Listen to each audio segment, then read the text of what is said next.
Welcome, Victoria, to TV Rain. Hello. Thank you, Katya. It's good to be with all of you.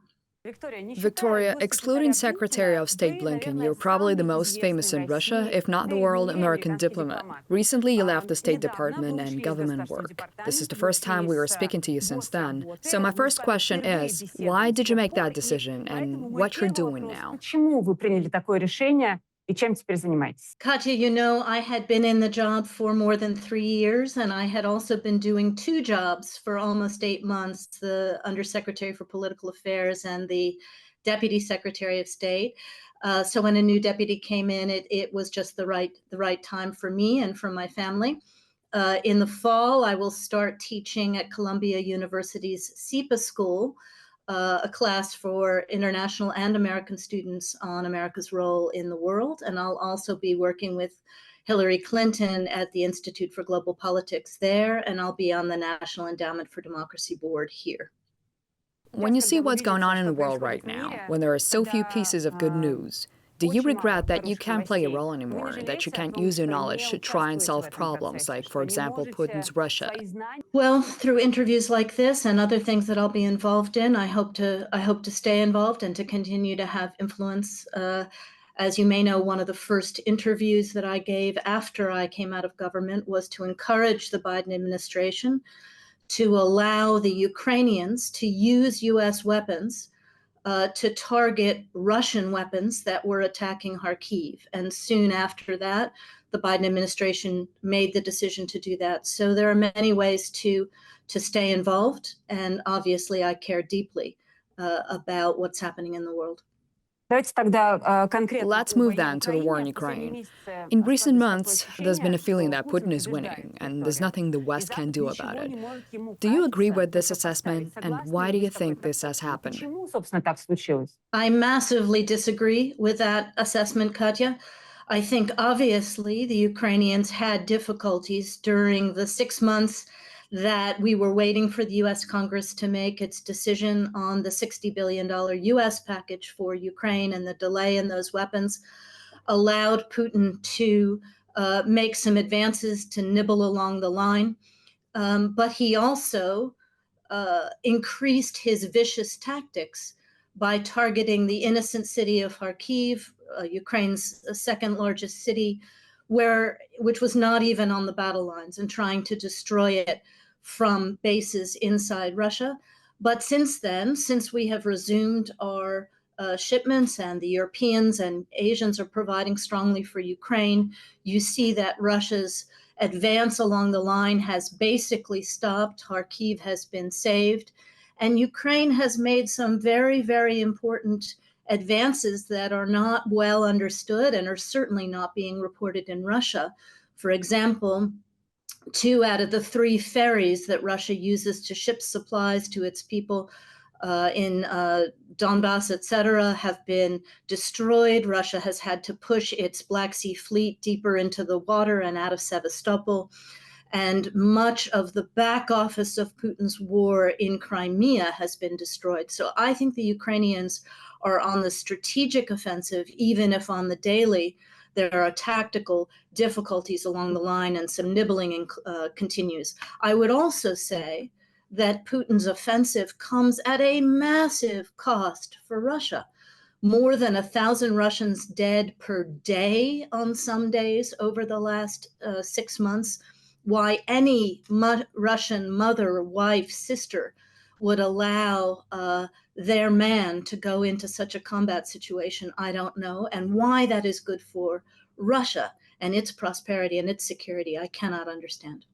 Yes, and at the same time, questions are being asked of the U.S. as the main partner and ally of Ukraine. I don't want to come across as the devil's advocate, but I think it's important to address those worries that I see and read in the media, like the fact that many proponents of Ukraine say that the goal of the U.S. isn't to help Ukraine win, but to hold off Putin.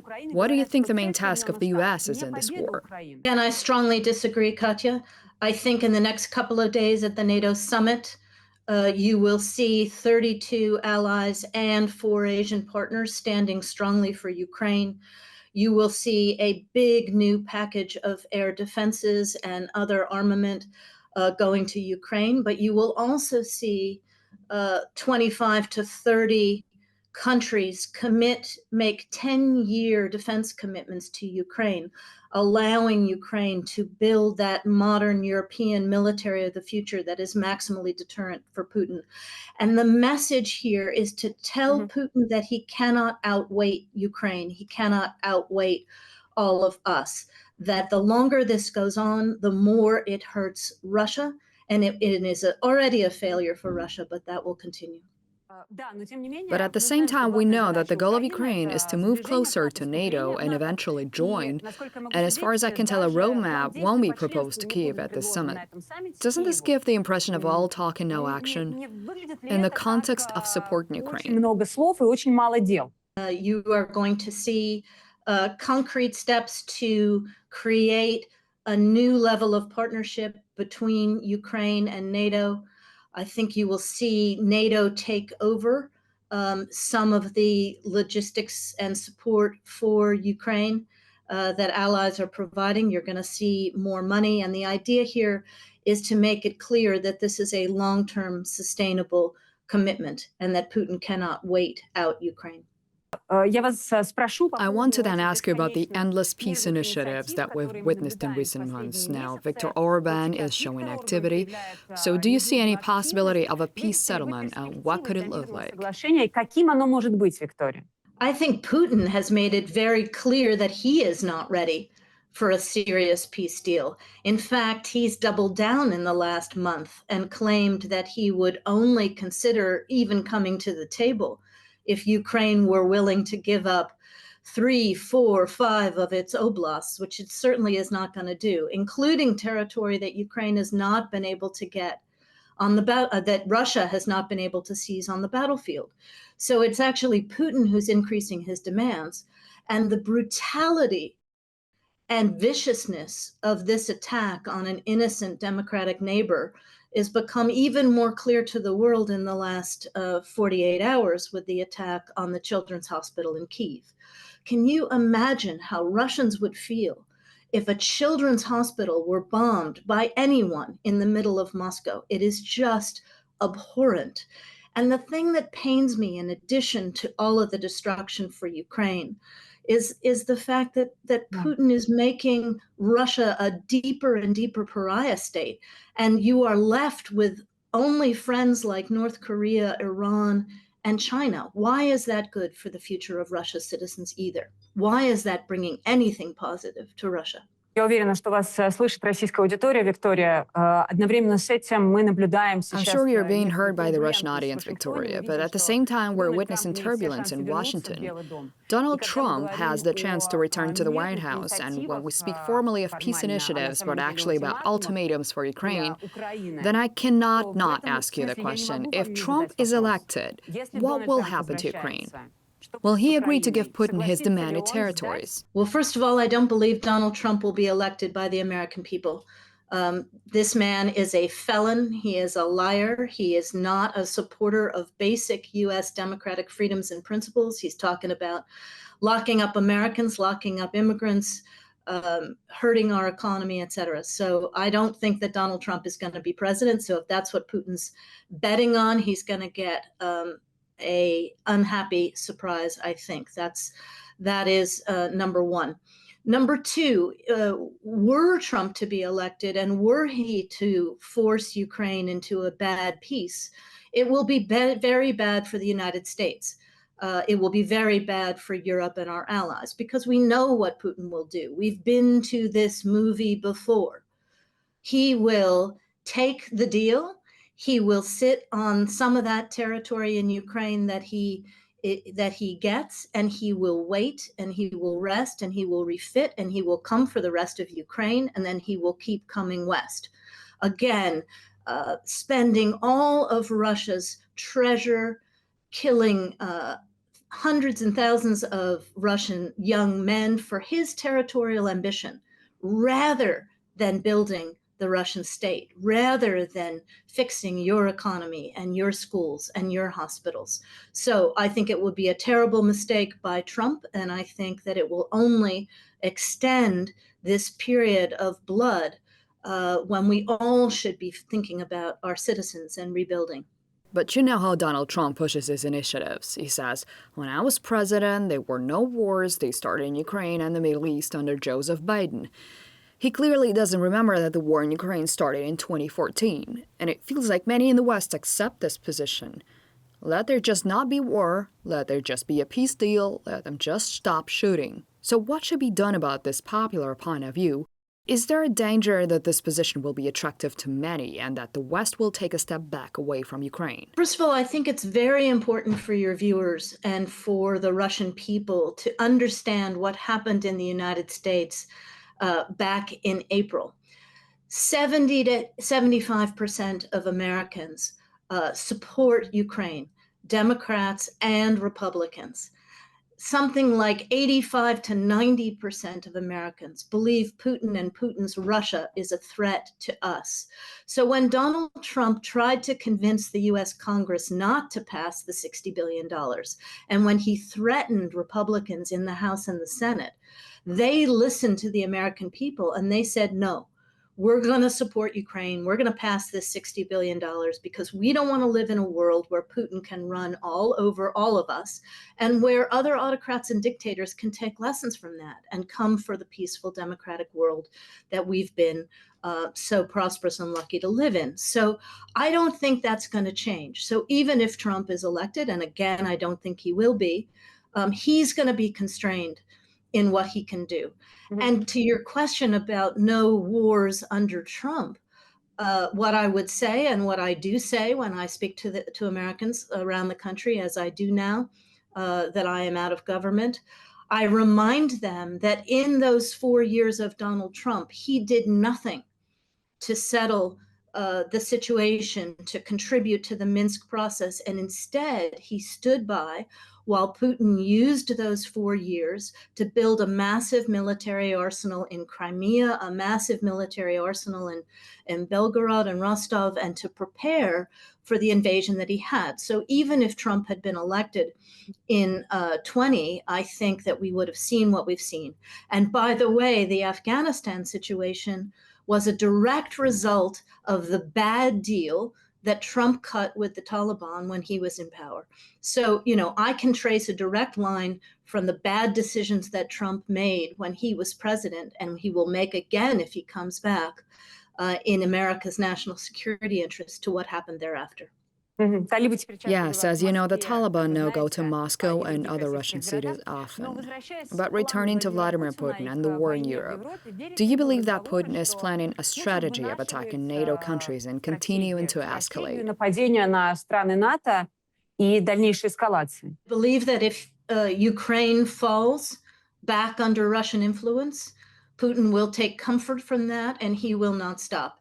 He will go for Georgia, he will go for Moldova, and he will threaten the borders of NATO, and it will become worse for us. President Biden believes that as well, and so do most Americans. As I said, we had a chance with Russia to have a different kind of relationship. Russia had a chance to be deeply integrated into the democratic world, but that's not what Putin has chosen. He's stolen that future from the Russian people with this imperial war. He thinks he's Peter the Great, but he's just a wrecker. He's a wrecker of world order, and he's a wrecker of Russia. And it's very sad and very difficult, especially for Ukraine. Victoria, when you talk about Russians, I can't help but remember that yesterday Yevgenia Berkovich and Svetlana Petrichuk, two playwrights, were sentenced to 6 years for absolutely nothing. Vladimir Karamurza is also in prison, his whereabouts unknown over the past few days, as well as Evan Gershkovich of the U.S., whose trial is now starting in Yekaterinburg. Can something be done? Can the U.S. influence the fate of these people? Можно ли что-то сделать? Могут ли Соединенные Штаты как-то повлиять на судьбы этих людей? Well, as you know, we continue to make our views clear in the international community. We are continuing to try through the channels that we have to encourage Putin to release these people, especially Evan Gershkovich and other American citizens, and Vladimir Karamurza. And we are offering various trades of prisoners. We've done that in the past, as you know. But Putin is extremely bloody-minded. He's bloody-minded about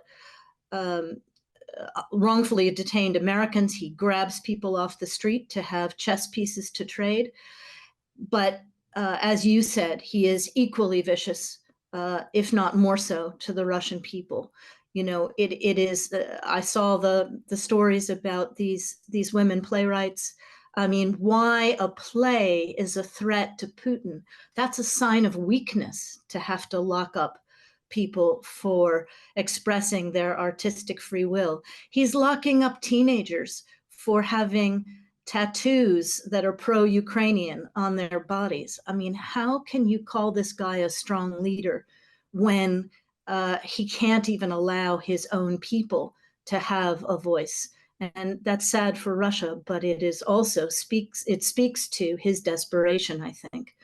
And other things that speak to his desperation is, you know, we used to work together to constrain Iran from having a nuclear weapon. We used to work together to constrain North Korea from having a nuclear weapon. And instead, Putin is wrapping those countries in an embrace because he's desperate for friends to fuel his war, because he's made such a bad choice for himself and for Russia. Nevertheless, Russia is a nuclear power, and it's very difficult to get rid of the feeling, Victoria, that there are officials in the West who still fear Vladimir Putin, and as such the US and EU aren't proactive. Sometimes they act too late, delaying arms shipments, not giving what Ukraine asks for, because they're fearful. They're fearful of Vladimir Putin's reactions and don't want to make him angry. Can you say that the US and the West are afraid of Vladimir Putin? I think there's an abhorrence of Vladimir Putin. I think in 22 and 23, he quite successfully wielded this nuclear threat. But had he, and if he, ever chooses to use a nuclear weapon in this situation, Russia will be thrown into even deeper darkness. And, you know, countries like India, who are trying to mediate, will have no choice but to slam the door on Putin, because he will have shown once again that he doesn't care about anybody else's security and safety, not Ukraine's, obviously, not the West's, obviously, but not third countries, and certainly not that of the Russian people. And by the way, were he to try to deploy a Russian nuclear weapon on this battlefield, the risk to Russian soldiers and the risk that the radioactivity flows up into Russia is huge. And he knows that, and his generals know it as well. So he stands the chance of killing even more Russians than Ukrainians. So, you know, this is the way he plays, and I don't think it's successful anymore. I want to understand, will the US push for Ukraine's victory in this war no matter what happens? Does the US have this goal? The US has the goal for Ukraine to remain a sovereign, independent, democratic state that can stand on its own 2 feet and that can resist any kind of foreign occupation. That's the definition of winning, as defined by not only Zelensky and the Ukrainian people, but also by the huge number of countries that went to the peace summit in Switzerland and supported those goals. And that is the only thing that is safe for the rest of the world. And as I said, I think the American people understand the danger to us, the danger to the world order that benefits us if we allow Putin to march over Ukraine. So I think we are in this for the long term. Ukraine obviously has no choice. It is their territory, and they will fight to the end. And I think that ultimately, I hope the Russian people will put pressure on Putin and say, let's stop this. Let's end it. Enough. You know, we want our future, not your imperial dream. We want you to serve us, not yourself. You know, in that way, Putin and Trump are actually quite similar. They think about themselves, not about their country, and not about their people, and certainly not about the larger global order. The last thing I want to ask you about is your personal impression of your work as Deputy Secretary. Is there anything you regret, anything that you weren't able to achieve during your time? And what do you think your greatest achievements were? Well, you always feel in these jobs that you just don't have enough time in the day to do as many things in as many parts of the world as you want to. Certainly, I'm very proud of the Biden administration's record of rallying the world to support Ukraine and to stand up strongly to Putin and to make it as hard as possible for him to achieve his goals. I wish that we had been able to do more in Africa, particularly in the Sahel region, which is now turning to coup masters and to um, authoritarian powers for help when we used to be able to do more. I think that is one thing we should have been able to do a better job of. I think we also can be proud, this administration, of strengthening the democracies of Asia and their resilience to any kind of coercion or supply chain dependence on China. I think we have blunted China's ability, as a US Senator, a friend of mine says, to seize the internal piping of the world order. And I think we have also strengthened the relationship among the democracies around the world. And I think the G7 and NATO are stronger than they were 3 years ago. And just to remind your viewers, these are defensive organizations. NATO does not attack countries. It will defend its territory, it will defend its partners and allies, but it does not come for you unless you come for us. And it is Putin who has made NATO stronger, bigger, more forward deployed because he's posed a threat to us. So I just ask one more time the Russian people to think about what this Putin imperial adventure has done for you. What has he done for you in 20 years?